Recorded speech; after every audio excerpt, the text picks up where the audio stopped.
Greta Thurnberg, thank you so much for being with us once again. What's your message for us this year? Thank you for having me. Tomorrow, 150 weeks will have passed since we started the school strike for the climate. And during this time, more and more people around the world have woken up to the climate and ecological crisis, putting more and more pressure on you, the people in power. Eventually, the public pressure was too much, and you had the world's eyes on you. So you started to act. Not acting as in taking climate action, but acting as in role-playing. Playing politics, playing with words, and playing with our future. Pretending to take responsibility, acting as saviors as you try to convince us that things are being taken care of. Meanwhile, the gap between your rhetorics and reality keeps growing wider and wider. And since the level of awareness is so low, you almost get away with it. But let's be clear. What you are doing is not about climate action or responding to an emergency. It never was. This is communication tactics dressed as politics, disguised as politics. You, especially leaders from high-income nations, are pretending to change and listen to the young people while you continue pretty much exactly like before. Pretending to take science seriously by saying science is back, while holding climate summits without even inviting one single climate scientist as speaker. Pretending to wage war against fossil fuels, while opening up brand new coal mines, oil fields and pipelines. You don't only continue business as usual as before, in many cases you're even speeding up and scaling up the process. Pretending to have the most ambitious climate policies while granting new oil licenses, exploring future oil fields. Bragging about your so-called ambitious climate commitments, which if you look holistically are vastly insufficient, and then get caught not even trying to reach those targets. Pretending to care about nature and biodiversity while the world is cutting down a forest area the size of a football field every second.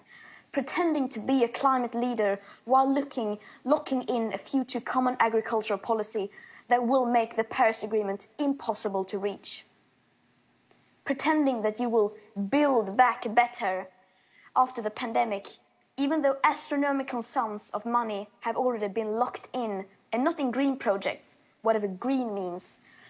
The G7, as an example, is spending billions more on fossil fuels and fossil fuel infrastructure than on clean energy. This you compensate with beautiful words and promises that someone in the future will somehow undo your actions and make them net zero. And when your empty words are not enough, when the protests grow too loud, you respond by making the protests illegal. Of course, we welcome all efforts to safeguard future and present living conditions, and these distant net zero emissions targets could be a great start if they weren't full of gaps and loopholes, like leaving out emissions from imported goods, international aviation and shipping, as well as the burning of biomass, using baseline manipulation, excluding most feedback loops and tipping points, ignoring the crucial aspect of equity and historic emissions, as well as making these targets completely relying on fantasy-scale, currently barely existing negative emissions technologies. But as your acts continue, more and more of us are seeing through your manuscripts and your role-playing. The gap between your actions and words is becoming more impossible to ignore, while more and more extreme weather events are raging all around us. And as a result, young people all over this planet are no longer falling for your lies. You are distancing yourself further and further away from us and from reality. Some years ago, you could still claim that we're moving in the right direction. Today, that is no longer possible. 2021 is currently forecasted to be the year with the second highest emission rise ever. You say we need to move slowly to bring the public along. However, how do you honestly expect to bring the people along if you don't treat this crisis like a crisis? If it is one thing the pandemic has proven once and for all, it is that the climate and ecological emergencies have never once been treated as emergencies. The climate crisis is today, at best, being treated only as a business opportunity to create new green jobs, new green businesses and technologies. As the pandemic unfolded, you did not say, this will benefit the face mask manufacturing industry, or this will create new jobs in healthcare and hospitals. Taking bold climate action will naturally bring many advantages and benefits. Yet, needless to say, we will not be able to solve a crisis we do not treat as a crisis and that we do not understand the magnitude of.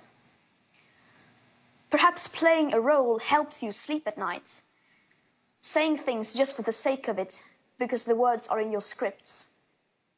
But while you're busy working the stage, you seem to forget that the climate crisis is not something distant in the future.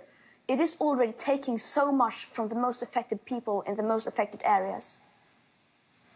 This might just be a game to you, a game to win votes, popularity, points on the stock market, or your next high-paid position in a company or lobbying firm. The ones who focus on the packaging rather than on the actual content, and the ones with the most beautiful speeches and the most short-sighted, likable policies wins. You can and will, of course, choose to continue to play your parts, say your lines and wear your costumes. You can and will continue to pretend. But nature and physics will not fall for it. Nature and physics are not entertained nor distracted by your theater. The audience has grown weary. The show is over. Thank you.